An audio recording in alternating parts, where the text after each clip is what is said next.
សួស្តីអ្នកទាំងអស់គ្នាស្វាគមន៍មកកាន់ Channel ខ្សែជីវិតថ្ងៃនេះយើងនឹងនិយាយអំពីប្រធានបទមួយដែលសំខាន់ណាស់សម្រាប់សុខភាពគឺតើគេងប៉ុន្មានម៉ោងទើបល្អសម្រាប់រាងកាយមនុស្សជាច្រើនគិតថាគេងត្រឹមតែសម្រាកប៉ុន្តែពិតប្រាកដការគេងគឺជាផ្នែកសំខាន់ណាស់ក្នុងការរស់នៅប្រចាំថ្ងៃព្រោះវាជាពេលដែលរាងកាយនិងខួរក្បាលយើងកំពុងជួសជុលខ្លួនឯងពេលយើងគេងខួរក្បាលនឹងរៀបចំព័ត៌មានដែលយើងបានរៀនក្នុងថ្ងៃហើយរាងកាយនឹងជួសជុលសាច់ដុំបង្កើនប្រព័ន្ធភាពស៊ាំនិងជួយឲ្យរាងកាយធ្វើការបានល្អលើថ្ងៃបន្ទាប់បើគេងមិនគ្រប់អ្នកអាចមានអាការៈដូចជាអស់កម្លាំងឈឺក្បាលមិនអាចផ្ដោតអារម្មណ៍បានល្អហើយអារម្មណ៍ងាយខឹងឬ stress ដូច្នេះ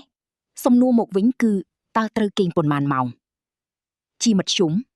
មនុស្សពេញវ័យត្រូវការគេងប្រហែល7ទៅ9ម៉ោងក្នុងមួយយប់ខណៈដែលយុវវ័យត្រូវការច្រើនជាងនេះប្រហែល8ទៅ10ម៉ោងប៉ុន្តែមិនមែនមនុស្សគ្រប់គ្នាដូចគ្នាទេអ្នកខ្លះគេង7ម៉ោងគ្រប់ខ្លះវិញត្រូវការ8ឬ9ម៉ោងទើបមានអារម្មណ៍ស្រួលបើអ្នកភ្ញាក់ឡើងហត់ឬគេងថ្ងៃញឹកញាប់នោះមានន័យថាអ្នកប្រហែលជាគេងមិនគ្រប់សញ្ញាផ្សេងទៀតរួមមានមិនអាចផ្ដោតអារម្មណ៍ភ្លេចញឹកញាប់ងាយខឹងនិងអស់កម្លាំងពេញថ្ងៃការគេងមិនគ្រប់ក្នុងរយៈពេលវែងអាចប៉ះពាល់ដល់សុខភាពធ្ងន់ធ្ងរដូចជាជំងឺបេះដូងសម្ពាធឈាមនិងបញ្ហាផ្លូវចិត្តមិនត្រឹមតែគេងតិចទេដែលមានបញ្ហាការគេងច្រើនពេកក៏មិនល្អដែរបើអ្នកគេងលើស9ឬ10ម៉ោងជាញឹកញាប់អាចបង្ហាញថារាងកាយមិនស្រួលឬមានបញ្ហាសុខភាពខ្លះដូច្នេះអ្វីដែលសំខាន់គឺរកចំនួនម៉ោងគេងដែលសមស្របសម្រាប់ខ្លួនអ្នកឥឡូវនេះមកស្គាល់របៀបគេងឲ្យបានល្អដំបូងគេងនឹងភ្ញាក់ពេលដូចគ្នារៀងរាល់ថ្ងៃដើម្បីឲ្យរាងកាយមានទម្លាប់ទី2កុំប្រើទូរស័ព្ទឬមើលអេក្រង់មុនគេងព្រោះពន្លឺពីអេក្រង់អាចរារាំងការគេងទី3ជៀសវាងផឹកកាហ្វេ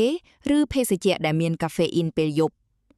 ទី4បង្កើតបរិយាកាសឲ្យស្ងប់ស្រជាក់និងងងឹតនិងចុងក្រោយអាចហាត់ប្រាណបន្តិចក្នុងពេលថ្ងៃដើម្បីជួយឲ្យគេងលក់ល្អសរុបវិញការគេងគឺសំខាន់ណាស់សម្រាប់សុខភាពនិងជីវិតប្រចាំថ្ងៃ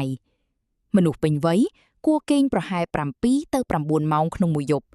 ហើយត្រូវសង្កេតរាងកាយរបស់ខ្លួនដើម្បីរកចំនួនម៉ោងដែលសមស្របបើអ្នកចូលចិត្តវីដេអូនេះកុំភ្លេច like share និង subscribe Channel ខ្សែជីវិតសូមអរគុណ